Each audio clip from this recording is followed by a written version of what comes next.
Com relação à igreja como um lugar hostil a dúvidas e a igreja como um ambiente anticientífico, né?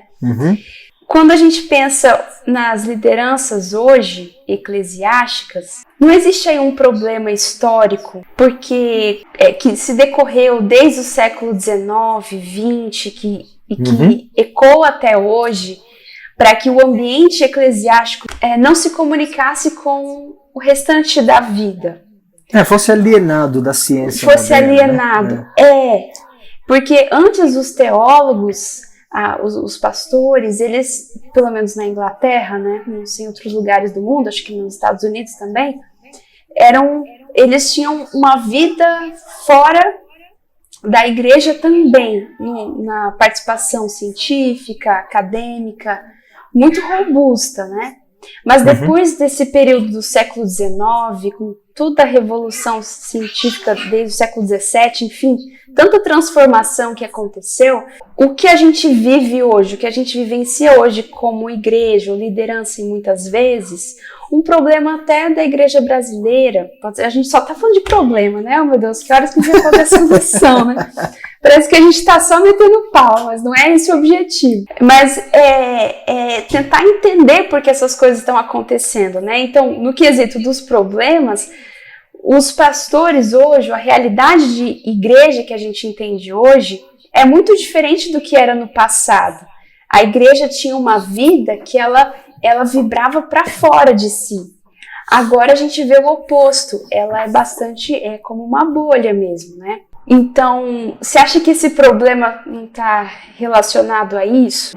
Por não ter muitas respostas hoje, ou não proporcionar esses ambientes? Não, eu concordo, tem muita coisa aí, e esse é um assunto assim muito longo e ainda muito estudado, né? A gente talvez não tenha respostas para as perspectivas históricas mais recentes, mas quando a gente olha para o passado, a ciência mudou, a ciência muda todos os dias, todas as eras.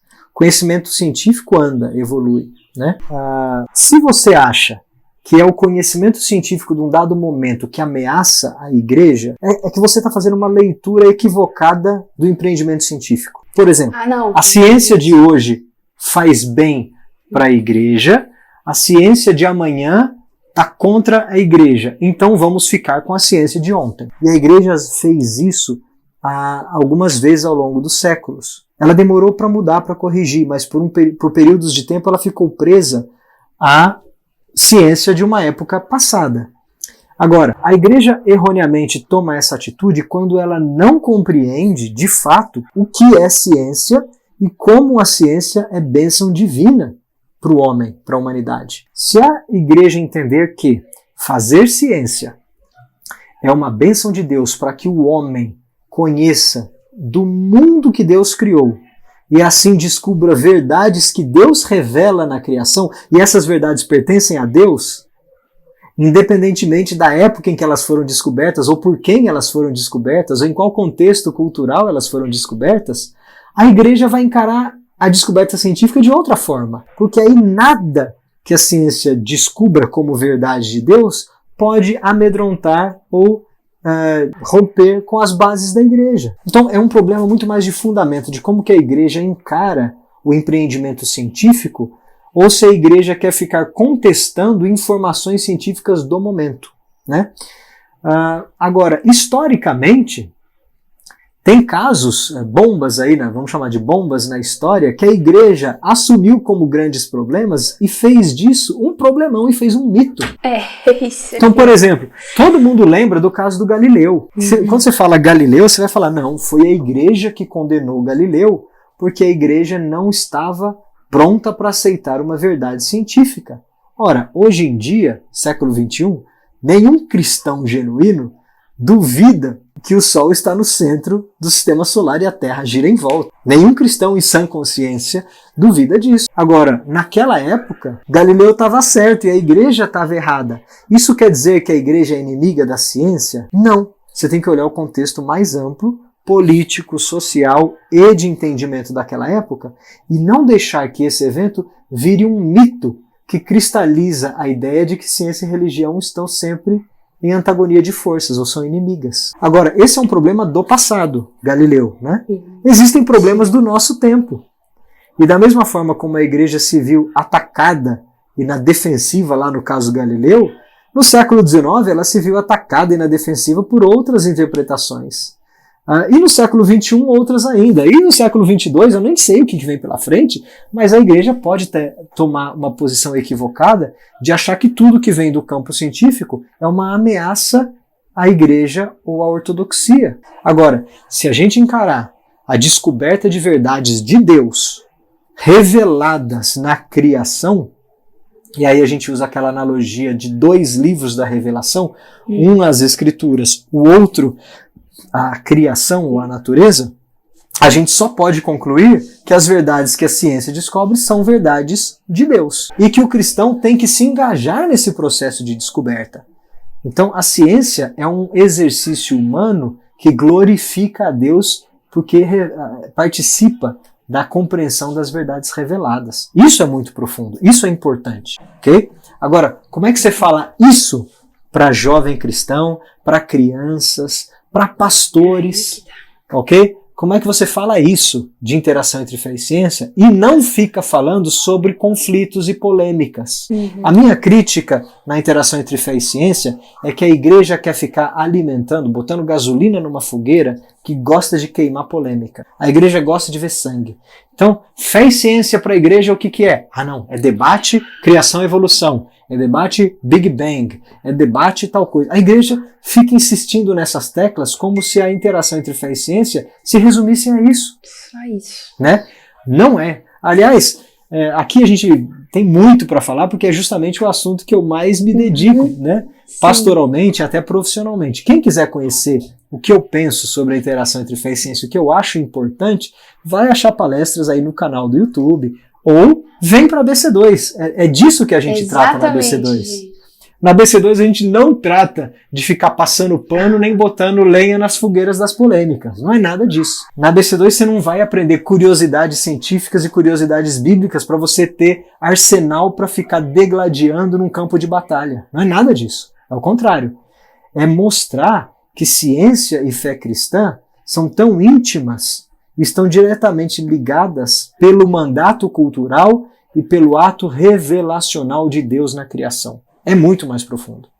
Daí, você tem que falar para o jovem assim, jovem, não é que a igreja é inimiga da ciência, é que você não desenvolveu uma visão cristã da ciência e não foi instruído na sua igreja a fazer isso. Será que então, agora vem aí a crítica, será que as nossas igrejas estão criando um ambiente ou até oferecendo um conteúdo, uma forma adequadas para instruir os nossos jovens num relacionamento sadio com a ciência? Eu acho que não estão. Em alguns aspectos a igreja insiste em um relacionamento doentio, não de propósito, mas por ignorância.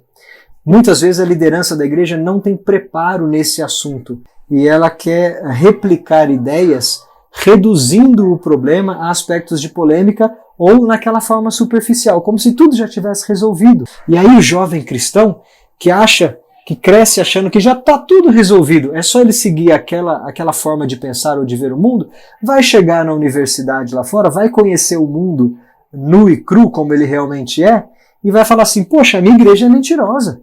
Não é isso que a igreja falava. Enquanto o que a igreja de fato falava estava equivocado na sua forma e no seu conteúdo. Então aqui eu acho que a igreja precisa de ajuda para desenvolver um relacionamento sadio entre fé e ciência que sirva de serviço mesmo a essa geração atual. Não porque essa geração demanda simplesmente, não, mas porque historicamente tem um déficit, tem um buraco aí da igreja nessa área. Agora, Miriam, dá uma olhada nessa lista que eu te falei. Superprotetora, superficial, repressiva, exclusivista, hostil às dúvidas e anticientífica. Qual dessas 6 você acha que é a justificativa mais intelectualmente articulada?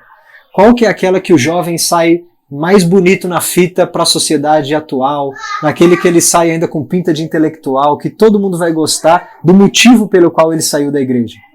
Anticientífica. Anticientífica, é óbvio. Ou exclusivista, Não, todas as outras apontam um problema de comportamento. Ou que ele não se adaptou, ou que ele foi excluído, ou que ele não gostou. Agora, se ele sair da igreja justificando que é porque a igreja é anticientífica, ele sai com pinta de intelectual, de superior. Não, a igreja é burra, ela é errada, ela é equivocada, porque a igreja é anticientífica. Então, o que eu quero dizer com isso? Pode ser que esse aspecto da igreja como inimiga da ciência não seja de fato uma das principais razões pelas quais os jovens deixam a igreja, mas pode ser a que mais sirva de muleta, como uma desculpa. Entendeu? Assim, se eu precisar justificar para mim mesmo por que é que eu saí da igreja, até para eu ficar com a consciência tranquila, pode ser que eu tenha tido uma frustração afetiva na igreja, pode ser que eu nunca me encaixei naquele clube, pode ser que eu acho que a igreja não ouve as minhas dúvidas ou reprime minha sexualidade. Só que para eu ficar tranquilo comigo mesmo, é melhor eu falar para mim mesmo e para o mundo que eu saí porque a igreja é anticientífica. É muito mais elegante sair dessa forma. Então a gente não sabe exatamente o quanto dessa justificativa é verdade ou é uma desculpa. Eu tenho um projeto de tentar investigar esse aspecto, entendeu? De bolar alguma pesquisa junto com Barna, no contexto americano e brasileiro, para ver se a gente consegue sentir se o aspecto anticientífico, essa desculpa, é de fato um problema ou se aparece mais como uma justificativa intelectualizada. Okay? É difícil fazer isso, mas a gente precisa sentir isso. Agora, qualquer que seja a justificativa, se ela é verdadeira ou se ela é uma desculpa, a minha função como um cristão na ciência é trabalhar para que essa sexta justificativa tenha menos força na vida do jovem ou desapareça. Eu preciso pastorear nessa direção. Seja uma desculpa ou seja uma verdade. A gente precisa pastorear nessa direção e a minha função como cientista cristão é um chamado nesse sexto item.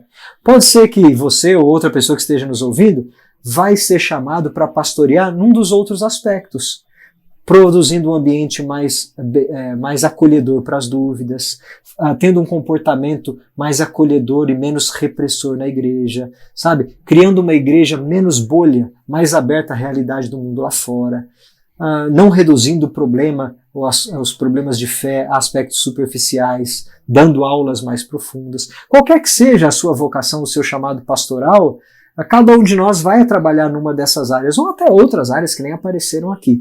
Mas para nos limitarmos a essas 6, eu me sinto chamado a reduzir o impacto da última área. Okay? Então, o que eu faço hoje como ministério tem sido nessa direção, e eu creio que a BC2 é hoje a melhor ferramenta, o melhor braço ministerial da igreja para ajudar a aliviar essa justificativa da inimizade entre fé e ciência. Ufa, foi bastante coisa aqui, né? São 6 visões intensas.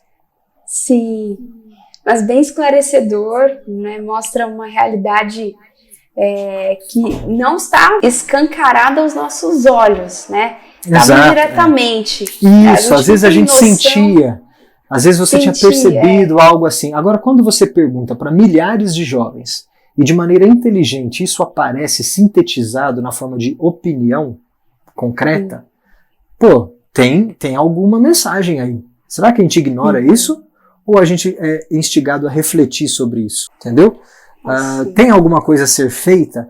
Por quê? Você quer ou não servir a geração mosaico? Você quer ou não reduzir as saídas da carreira da fé?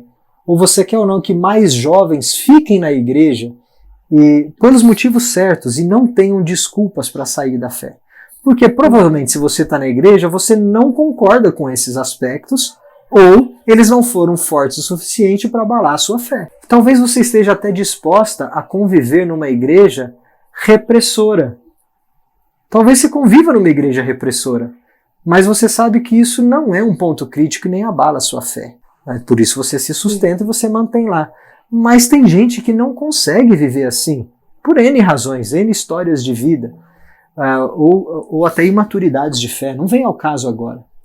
E pode ser mesmo que tenha cristão que vai usar essas desculpas e sair da igreja porque de fato nunca foi um crente verdadeiro, nunca foi um convertido.